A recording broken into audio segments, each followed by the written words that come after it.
When a school closes, it's not just the school that closes. I mean, many times a school is an anchor, right, for a community. And what was specifically traumatizing was the process of closure. It felt like a government that was here to squash you. Those school closures to date still impact folks as if it was yesterday, and that was 10 years ago. What we kind of came away from after this investigation was that this was very clearly a failure. The new documentary, Beyond Closure, follows up with some of the communities affected when Chicago closed 50 public schools back in 2013. It was the largest mass school closure in U.S. history. It impacted 12,000 students and their families. Paula Aguirre Serrano and Aaron Babin are with the studios who helped make the film, and they join us this morning. Good morning. Good morning. Good morning. Thank you so much for having us. I think the pushback at the time was, why are we spending money on buildings that don't have full use? Wouldn't it be more efficient use of the taxpayers' money to do it this way? What is the counter to that? I think it's inevitable that neighborhoods change demographics. That's going to happen no matter what. You know, families move. There has been, obviously, in the history of Chicago, a deep inequity in terms of impact and displacement. So that's a story that we're trying to tell. But it's not that if it happens, it's how the process should happen, right? How does it look like to have communities deeply involved in like that decision-making process on what is the future of these places, especially in the heart of neighborhoods? So, Aaron, maybe you could talk about when these schools close, was there a promise that we will convert these buildings into something else, and what has happened since? There was a promise, and it involved different older people having control over these buildings and working with their communities to decide what they would become, but nothing played out in that way. There was no budget for that, there was no plan for that, and so a lot of times these buildings just sat vacant in neighborhoods. So who owns the building, and do they sell it so it can become something else? So many of these buildings were purchased by community organizations, right? Having, definitely some of the stories that we portray in the documentary are 3 examples in Austin, in Inglewood, and in Bronzeville, where community leaders, community organizations that don't necessarily do development had to step in to figure out what development of these buildings would look like. So that's the case for many of them. Some of them figure it out, some of them don't figure it out, and we see this building still closed and boarded.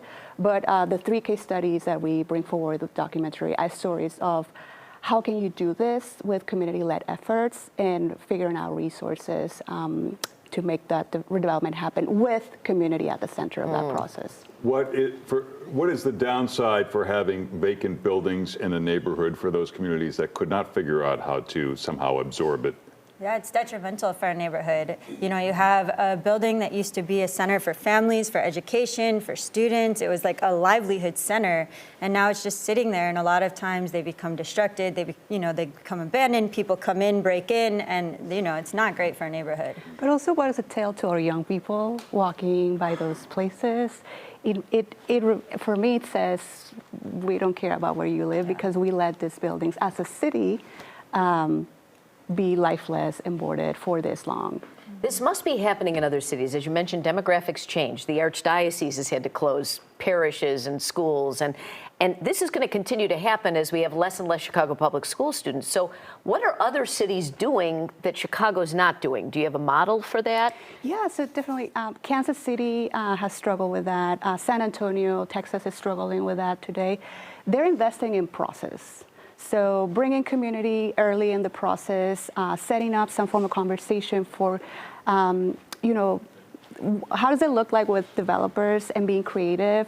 And also, what does it mean to keep ownership, public ownership of the buildings and forging some kind of partnership? So being creative is it's a must. If there is involvement in creativity, though, doesn't it all come down to who has money to buy the building, though, or no?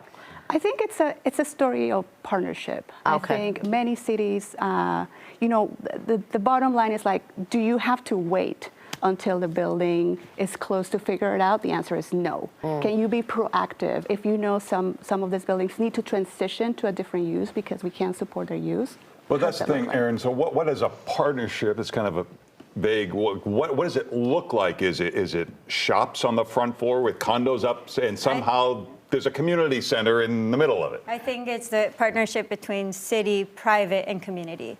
And so when you have those three parties come together to build something that's actually going to benefit a community, that benefits the whole city. But you're talking about transforming a vacant school into maybe something like I described, or? I mean, I think it depends on what would really benefit each community, Yeah. right? But I think when we're talking about partnerships, we're talking about getting city funding and support with, private ownership, private investment, along with community voices being at the forefront. Did you confront Mayor Emanuel on this? And if so, what did he have to say? No, we're hoping to spark a conversation, not only with him, but like with current leadership, right? Like what can we do, right? It's like, what is the path forward?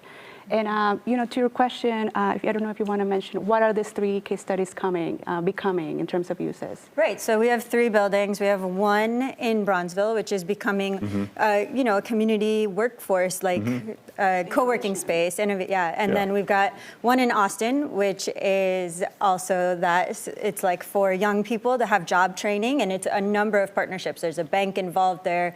So there's a lot of different facilities that are going to be involved in that one building. Woods Academy in Inglewood is becoming housing, a combination of health services and housing for reentry folks.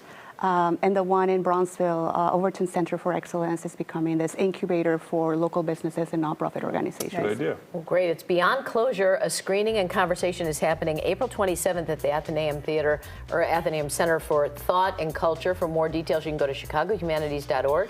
And you can get more at the film's site and socials. Thanks for being here. Thank you. Appreciate you. Time for